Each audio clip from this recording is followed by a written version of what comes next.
আসসালামু আলাইকুম। আশা করি সকলেই ভালো আছেন। প্রিয় চাকরি প্রত্যাশী ভাই বোনেরা, মুদ্রণ ও প্রকাশনা অধিদপ্তর জনপ্রশাসন মন্ত্রণালয়ে একটি নিয়োগ সার্কুলার প্রকাশ করা হয়েছে, যেটা কিন্তু একেবারেই সরকারি স্থায়ী রাজস্ব খাতভুক্ত নিয়োগ সার্কুলার।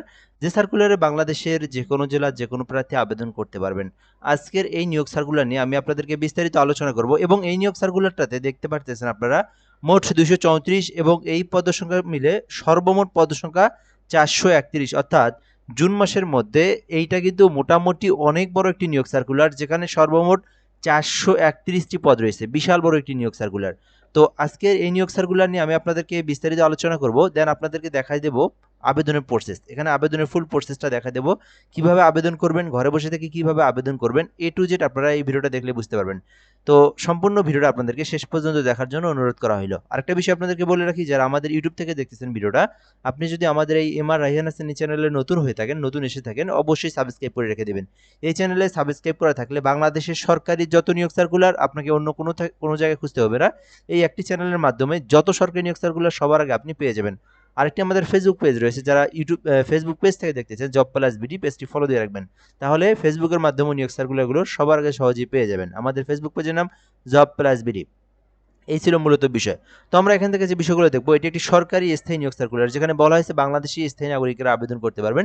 বাংলাদেশের যে কোনো জেলার যে কোনো প্রার্থী আবেদন করতে পারবেন। অনলাইনের মাধ্যমে dpptelitalk.com বিডি লিঙ্কে প্রবেশ করে আবেদনটি করতে হবে এবং ছেলে মেয়ে উভয় প্রার্থীরাই কিন্তু আবেদন করতে পারবেন। এই ছিল মূলত বিষয়। তো এখানে আমরা বড় যে পদসংখ্যাগুলো, এগুলো নিয়ে আমরা বিস্তারিত দেখব। এখানে কম্পিউটার অপারেটর পদ রয়েছে, বিজ্ঞান শাখা থেকে যারা অনার্স ডিগ্রি করেছেন আবেদন করতে পারবেন। ষাটলিপিকার রয়েছে 2টি পদে, 18 থেকে 32 বছর পর্যন্ত সবগুলো পদের জন্য, যেহেতু এটা সরকারের সর্বশেষ নীতিমালা অনুযায়ী বয়স হচ্ছে 18 থেকে 32 বছর। তো এই ষাটলিপিকারে আবেদন করতে চাইলে অনার্স ডিগ্রি থাকতে হবে এবং ষাটলিপিকারের কম্পিউটারের অভিজ্ঞতা থাকতে হবে। এছাড়াও ষাটলিপিকার আরও একটি পদ রয়েছে, চাইলে এটাতেও আবেদন করতে পারেন। লাইব্রেরিয়ান রয়েছে, সহকারী লাইব্রেরিয়ান রয়েছে, এগুলোতে আবেদন করতে চাইলে আপনাকে লাইব্রেরি সায়েন্স থেকে ডিপ্লোমা পাস করলে আবেদন করতে পারবেন। গাড়ি চালক পদ রয়েছে, শুধুমাত্র অষ্টম শ্রেণী এবং বৈধ ড্রাইভিং লাইসেন্স থাকলে আপনারা গাড়ি চালক আবেদন করতে পারেন। এছাড়াও এখানে আপনারা আবেদন করতে পারেন অফিস সহকারী কাম কম্পিউটার মুদ্রাক্ষরিক। মূলত এখানকার মধ্যে বড় বড় পদের সংখ্যাগুলো নিয়ে আমি একটু বিস্তারিত দেখব, অর্থাৎ আপনারা কোন পদে আবেদন করবেন।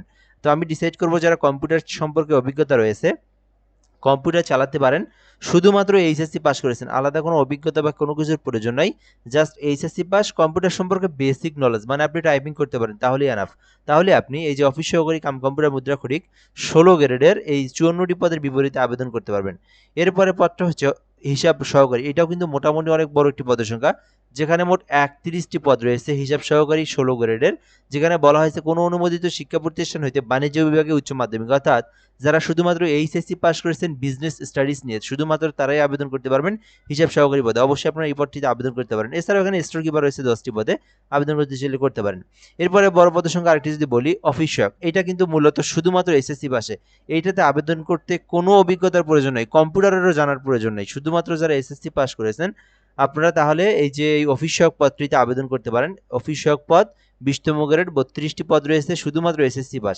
যারা শুধু এসএসসি পাস এটাতে আবেদন করতে পারেন। এছাড়াও নিরাপত্তা প্রহরী, মানে আপনার গার্ড যেটাকে বলি আমরা, সেটাতে আবেদন করতে পারেন। পোর্টার রয়েছে, জাস্ট অষ্টম শ্রেণী পাশে কিন্তু অনেকেই সরকারি চাকরির আবেদনগুলো খুঁজে থাকেন। জাস্ট অষ্টম শ্রেণী পাশ করে সরকারি চাকরির আবেদন খুঁজলে আপনারা এই পোর্টার পদে আবেদন করতে পারবেন, যেখানে মোট 87টি পদ রয়েছে। মোটামুটি এটা কিন্তু বিশাল বড় একটি পদের সংখ্যা। তবে এখানে একটা বিষয় বলে রাখি, অনেকে আবেদনের সময় অষ্টম শ্রেণীর সার্টিফিকেট নেই, পরীক্ষা দেয় নাই, তাদের কিন্তু আবেদন করার মানে উপায় নেই। এটাতে আবেদন করতে অবশ্যই অষ্টম শ্রেণীর ইনফরমেশন প্রয়োজন। আপনারা আবার অনেকেই বলেন অটো পাস হইলে হবে কিনা। হ্যাঁ, অটো পাস হইলে কোনো সমস্যা নেই, অটো পাস হলেও আবেদন করতে পারবেন। শুধু জিপিএর জায়গায় ওই জায়গাতে আপনারা পাস্ট করে দিবেন, পাস্ট লিখে দিবেন, তাছাড়া আপনার সব কিছু সেম। ঠিক আছে, এই ছিল মূলত বিষয়। এখানে আরও কিছু পদ রয়েছে, কপি হোল্ডার, যেখানে 25টি পদ রয়েছে, আবেদন করতে পারেন। সহকারী চেকার রয়েছে, এছাড়াও মেকানিক্যাল রয়েছে, ইলেকট্রিশিয়ান রয়েছে, এবং সব থেকে বড় পদ হচ্ছে বাইন্ডার। এটা থেকে কিন্তু 162টি পদ রয়েছে। 162, বুঝতে পারতেছেন কত বড় একটি নিয়োগ সার্কুলার। শুধুমাত্র এসএসসি পাস করলে আবেদন করা যাবে, কোনো ধরনের অভিজ্ঞতা কোনো কিছুরই প্রয়োজন নাই। মোট 431টি পদ রয়েছে। তো আপনার শিক্ষাগত যোগ্যতা অনুযায়ী আপনি যে পদে চান আবেদন করতে পারবেন। আবেদন করতে বয়স 18 হতে 32 বছর পর্যন্ত, এর মধ্যে আপনাদেরকে আবেদন করতে হবে। এখানে আবেদনটা চলমান রয়েছে বর্তমানে। এই আবেদনটা একেবারেই পুরো জুন মাস চলমান থাকবে, একেবারে জুলাই 17 তারিখ পর্যন্ত করতে পারবেন। তো যারা চাচ্ছেন আবেদনটা করবেন, আপনারা জুলাইয়ের 17 তারিখ পর্যন্ত আবেদনটা করতে পারবেন। এবং আবেদনের একটা লিঙ্ক দেওয়া রয়েছে dpptelitalk.com বিডি, এই যে লিঙ্কটা দেখতে পাচ্ছেন, মূলত এই লিঙ্কে প্রবেশ করে আবেদনটি করতে হবে। যারা নিজেরা আবেদন করতে পারেন, লিঙ্কে প্রবেশ করলে আপনার সামনে এই ফর্মটা চলে আসবে। এখান থেকে আপনাদেরকে ফর্মটা পূরণ করে আবেদন করতে হবে। আর কেউ যদি আমাদের মাধ্যমে আবেদন করে নিতে চান, সে প্রসেসটাও রয়েছে। সেই ক্ষেত্রে হোয়াটসঅ্যাপ নাম্বার দিয়ে দেওয়া আছে। বাংলাদেশের যে কোনো সরকারি চাকরির আবেদন ঘরে বসে থেকে একদম নির্ভুল উপায়ে করে নিতে পারবেন। এটি আমাদের একটা অনলাইন অ্যাপ্লিকেশন সিস্টেম পোর্টাল, যার মাধ্যমে আপনি একেবারে নির্ভুলে আবেদনের জন্য হোয়াটসঅ্যাপ এসএমএস করতে পারেন। প্রসেসটা হচ্ছে আপনার ইনফরমেশনগুলো দিবেন, আমরা আবেদন করে দিয়ে আপনাকে অ্যাপ্লিকেশন কপির পিডিএফটা সঙ্গে সঙ্গে পাঠিয়ে দেবো। আর নিজেরা যারা আবেদন করবেন, এখান থেকে প্রথমত আপনাদেরকে নিজের নাম বাংলা ইংরেজিতে দিবেন, পিতার পিতার নাম দিবেন, এরপরে মাতার নাম দিবেন বাংলা ইংরেজিতে। এভাবে দেওয়ার পরে আপনাদের এখানে date of birth, nationality, religion, gender, national ID, birth registration, passport, marital status, mobile number, email, কোডটা, ডিপার্টমেন্টের স্ট্যাটাস, যেটা যেটা আছে সেটা সেটা দিবেন, যেটা যেটা নাই সেটা সেটা আপনি নো নো করে দিবেন, ঠিক আছে? এরপরে কেয়ার অফ দিবেন, এখানে অভিভাবকের নাম দিবেন, যে আপনার ভরণ পোষণ করে তার নামটা দিবেন এখানে। দেন আপনার এখানে গ্রামের নাম দিবেন, তারপরে আপনার এখানে ডিস্ট্রিক্ট দিবেন, উপজেলা দিবেন, পোস্ট অফিস, পোস্ট কোড, এভাবে আপনি আপনার ঠিকানাটা দিবেন। সেম ঠিকানা হলে সেম ঠিকানা দিবেন। সরকারি চাকরিতে ছোটোখাটো ভাড়া বাসা বা ইত্যাদি আপনার মেসেজ থাকা এগুলো না দেওয়াই ভালো। দেন আপনার স্থায়ী ঠিকানা যেটা, সেটাকে আপনি উল্লেখ করে ২ জায়গাতে সেম করে দিবেন। দেন আপনার এখান থেকে এডুকেশনাল কোয়ালিফিকেশন অর্থাৎ শিক্ষাগত যোগ্যতা তথ্যটা দিতে হবে।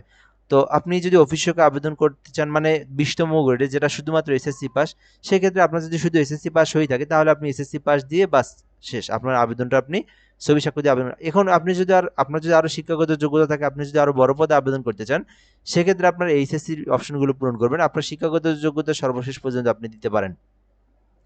এরপরে আপনাদেরকে কি করতে হবে, ছবি এবং স্বাক্ষর দিয়ে আপনার আবেদনটি সাবমিট দিতে হবে। ছবি এবং স্বাক্ষরের মাপ কিন্তু এখানে আছেই। এখানে বলাই হয়েছে ৩০০x৩০০ পিক্সেলের ছবি, ৩০০x৮০ পিক্সেলের স্বাক্ষর। এই ছবি স্বাক্ষর দিয়ে আপনার আবেদনটা সাবমিট করবেন। আবেদনটা সাবমিট করার পরে সরকারি ফি জমা দিতে হবে। তো বলাই হয়েছে, এখানে দেখতে পারতেছেন এখানে বলা হয়েছে, কেউ যদি ১৩ থেকে ১৬ গ্রেডের মধ্যে যে কোনো পদে আবেদন করে থাকেন, তাকে ১১২ টাকা, এবং ১৭ থেকে ২০ এর মধ্যে আবেদন করলে তাকে কিন্তু ৫৬ টাকা সরকারি ফি প্রদান করতে হবে। এবং এটি প্রসেসটা হচ্ছে ডিবিপি স্পেস ইউজার আইডি, দেন 163 নাম্বারটা দেখতে পারতেছেন, এই নাম্বারে সেন্ড করে দিবেন। সেন্ড করে দিলে আপনাকে একটা পিন নাম্বার দেওয়া হবে। আপনার ডিবিপিএস পিন নাম্বার দিয়ে আবার 163 নাম্বার সেন্ড করে দিলেই আপনার আবেদনের পেমেন্টটা কিন্তু হয়ে যাবে। দেন আপনার আবেদনটা কিন্তু সাকসেসফুলি হয়ে যাবে। চাইলে আবেদনটি করতে পারেন। বিশাল বড় একটি নিয়োগ সার্কুলার, যেটা সরকারি স্থায়ী নিয়োগ সার্কুলার, জনপ্রশাসন মন্ত্রণালয়ের মুদ্রণ ও প্রকাশন অধিদপ্তরের নিয়োগ সার্কুলার। সার্কুলার সম্পর্কে আরও কোনো কিছু জানার থেকে থাকলে কমেন্ট করতে পারেন, রিপ্লাই দিয়ে জানিয়ে দেওয়া হবে ইনশাল্লাহ। ভালো থাকবেন, আসসালামু আলাইকুম।